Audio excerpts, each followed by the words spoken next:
Hello student, welcome back to language learning. आज मैं grammar का इम्पोर्टेंट टॉपिक आर्टिकल के बारे में बताने वाले हैं। जैसा कि आप बोर्ड पे देख रहे हैं, आपका जो टॉपिक है आज का वो है आर्टिकल्स। तो आर्टिकल्स जो होता है ए एंड द को हम लोग आर्टिकल्स के नाम से जानते हैं, लेकिन मॉडर्न इंग्लिश ग्रामर में इसको हम लोग कहते हैं डिटरमिनर। ठीक है, आप ये बोलें ये बोलें, एक ही चीज़ है। तो articles a and the are known as articles, यानी ए एंड और द को हम लोग आर्टिकल्स के नाम से जानते हैं और पहचानते भी हैं। तो generally these are used before nouns. तो ये जो आर्टिकल्स है ये जनरली नाउन के पहले यूज किया जाता है। तो ये जो आर्टिकल देख रहे हैं आप ए एंड द, इसको दो पार्ट में डिवाइड किया गया है। एक पार्ट का नाम है इंडेफिनिट आर्टिकल्स और सेकेंड जो पार्ट आपका है उसका नाम है डेफिनिट आर्टिकल्स। तो ए एंड और द, ए एंड और द, तो ये जो पार्ट देख रहे हैं ए और एन, इसको रखा गया है इंडेफिनिट आर्टिकल्स के कैटेगरी में, और जो द है इसको रखा गया है डेफिनिट आर्टिकल्स के कैटेगरी में। तो अब देखेंगे कि ए and the indefinite, A and indefinite क्यों है और द डेफिनिट क्यों है। तो जैसे ही अगर आप यूज करेंगे नाउन के पहले ए एन का, तो यह नाउन को इंडेफिनिट कर देगा, अनसर्टेन कर देगा, यानी अनिश्चित कर देता है। जैसे आई सा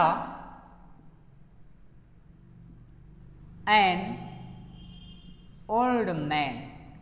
आप इस एग्जाम्पल को समझिए कि यहाँ पे जो आर्टिकल एन लगा हुआ है इसका मीनिंग हुआ कि आई सा एन ओल्ड मैन, मैं एक आदमी को, बूढ़ा आदमी को देखा। लेकिन ये पता नहीं है ये जो आदमी है ओल्ड मैन वो कौन आदमी है, उसका नाम क्या है, कहाँ का रहने वाला है। तो यानी जैसे ही अगर आर्टिकल लग गया ए एन इंडेफिनिट आर्टिकल, तो नाउन को क्या करेगा, अनसर्टेन कर देगा, अनसर्टेन कर देगा या इंडेफिनिट कर देता है, इंडेफिनिट। इसी वजह से हम लोग इसको जानते हैं इंडेफिनिट आर्टिकल्स के नाम से। एक और एग्जाम्पल देखेंगे, there was a king, there was a king. इसमें भी देखिए एक राजा था। अब ये जो किंग है वो क्या है, नाउन है, और नाउन के पहले ए लगा हुआ है जो इंडेफिनिट आर्टिकल है, इंडेफिनिट आर्टिकल्स। तो अब जैसे ही अगर नाउन के पहले लग गया इंडेफिनिट आर्टिकल, तो इसका मतलब ये है कि इस नाउन को अनसर्टेन बनाएगा, यानी किंग के बारे में हमको कोई पता नहीं है कि वो कहाँ का राजा है, कहाँ का किंग था, या कुछ क्लियर नहीं हो पा रहा है। तो जैसे ही अगर ए एन लग जाता है, इंडेफिनिट आर्टिकल लग जाता है, तो आपको याद रखना है कि नाउन को क्या कर देगा, अनसर्टेन कर देगा, इंडेफिनिट कर देगा, अनिश्चित कर देता है। लेकिन अगर हम बात करें डेफिनिट आर्टिकल्स की, तो डेफिनिट आर्टिकल क्या होता है, अगर हिंदी में देखा जाए तो डेफिनिट आर्टिकल में होता है निश्चित, इंडेफिनिट का मीनिंग होता है अनिश्चित और डेफिनिट का मीनिंग होता है निश्चित। यानी अगर द का यूज नाउन के पहले होगा तो उस नाउन को क्या करेगा, निश्चित कर देगा, फिक्स कर देगा, ये क्लियर हो जाएगा कि किस चीज़ के बारे में बता रहा है। एग्जाम्पल देखेंगे, the house in which I live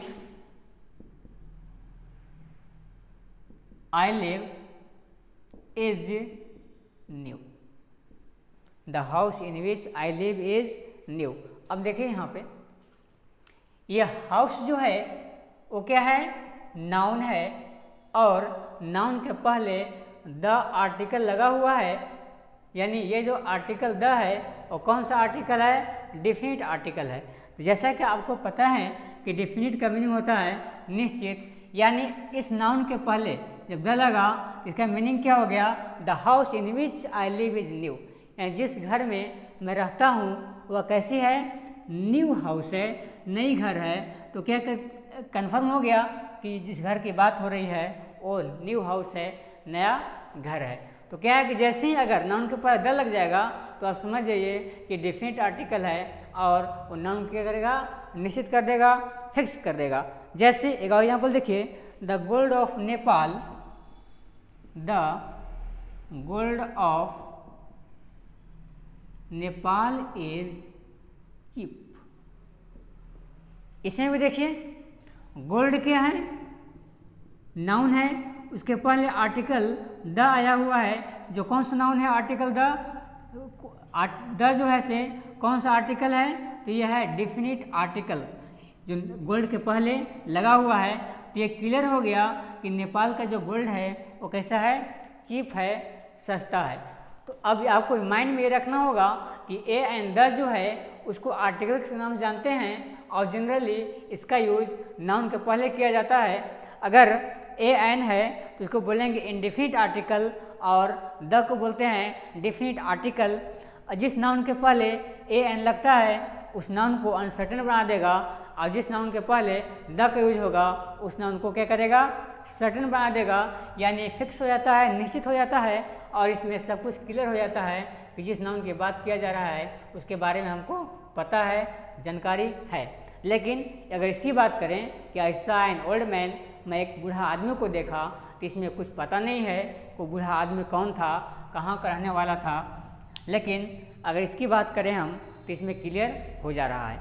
तो हम समझ गए कि आर्टिकल क्या होता है, कितने पार्ट में डिवाइड है, कहाँ पर इसका यूज किया जाता है। इसके बाद हम लोग देखेंगे कि आर्टिकल का प्रोनाउंसिएशन क्या होता है। तो हेडिंग में लिखेंगे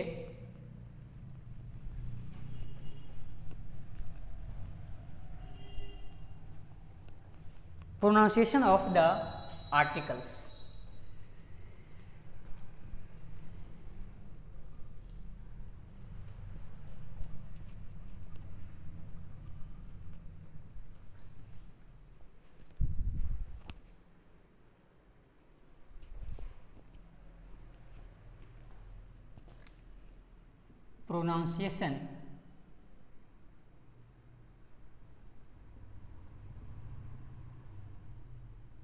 pronunciation of articles, यानी इसका उच्चारण क्या होगा। प्रोनाउंसिएशन ऑफ द आर्टिकल्स यानी उसका उच्चारण क्या होगा, ए का उच्चारण क्या होगा, एन का क्या होगा और द का क्या होगा, ये देखेंगे। तो आर्टिकल्स का ए एंड द जो है उसके हम लोग दो फॉर्म में यूज करते हैं, दो फॉर्म में बोलते हैं। एक होता है वीक फॉर्म्स और एक होता है स्ट्रॉन्ग फॉर्म्स। तो सबसे पहले हम लोग देख लेंगे आर्टिकल्स, इसके बाद लिखेंगे वीक फॉर्म्स और एक लिखेंगे स्ट्रॉन्ग फॉर्म्स।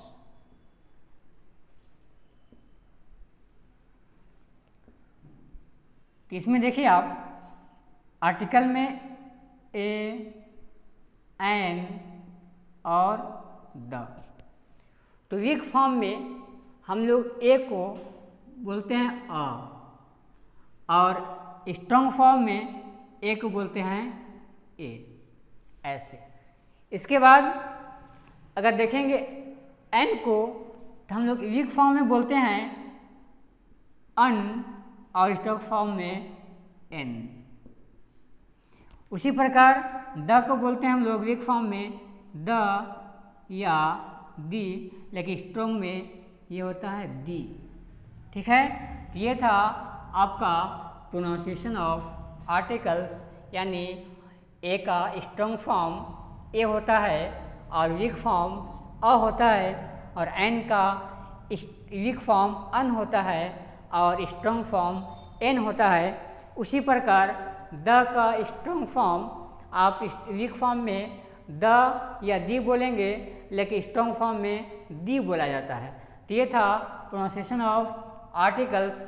इसके बाद हम लोग देखेंगे पोजीशन ऑफ आर्टिकल्स, यानी आर्टिकल का पोजीशन क्या होता है, यानी अपना कहाँ पे पोजीशन लेगा जब हम लोग सेंटेंस में यूज करेंगे। तो तो हेडिंग में लिखेंगे position of articles, position of articles,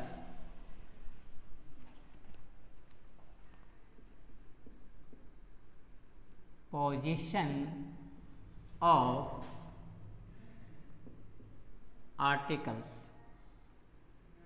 तो हर एक इंसान का भी अगर देखा जाए तो कुछ ना कुछ पोजीशन होता है, उसी प्रकार यहाँ आर्टिकल का भी कुछ ना कुछ पोजीशन है, यानी कहीं कहीं नहीं आ सकता है, जहाँ उसका पोजीशन होगा वहीं पे सेंटेंस में यूज होगा। तो सबसे पहले अगर हम फर्स्ट पॉइंट की बात करें, पॉइंट 1 की, तो ए एन और the plus noun, plus noun, ये आपका है फर्स्ट पॉइंट, यानी आर्टिकल का यूज जो होगा वो नाउन के पहले होगा। जैसे आई हैव अ पेन, ठीक है, ये एग्जाम्पल है, आई हैव अ पेन। अब यहाँ पे जो पेन है वो क्या है, नाउन है, और ए जो है वो क्या है, आर्टिकल्स, आर्टिकल है। इसका मतलब ये हो गया कि अगर हम इसको ये लिख दें आई हैव पेन, तो ये क्या हो जाएगा, रॉन्ग हो जाएगा।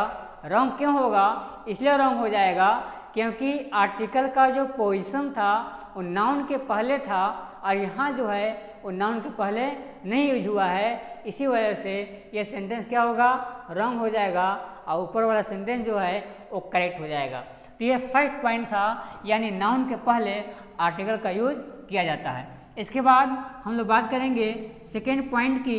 इसमें क्या है, a an the plus adjective plus noun.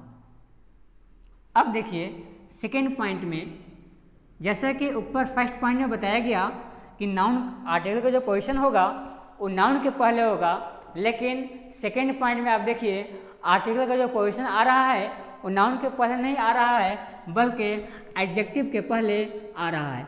इसका मतलब ये है कि अगर नाउन और एडजेक्टिव दोनों साथ में आएंगे तो अब उसका पोजीशन जो आर्टिकल का है वो चेंज हो जाएगा।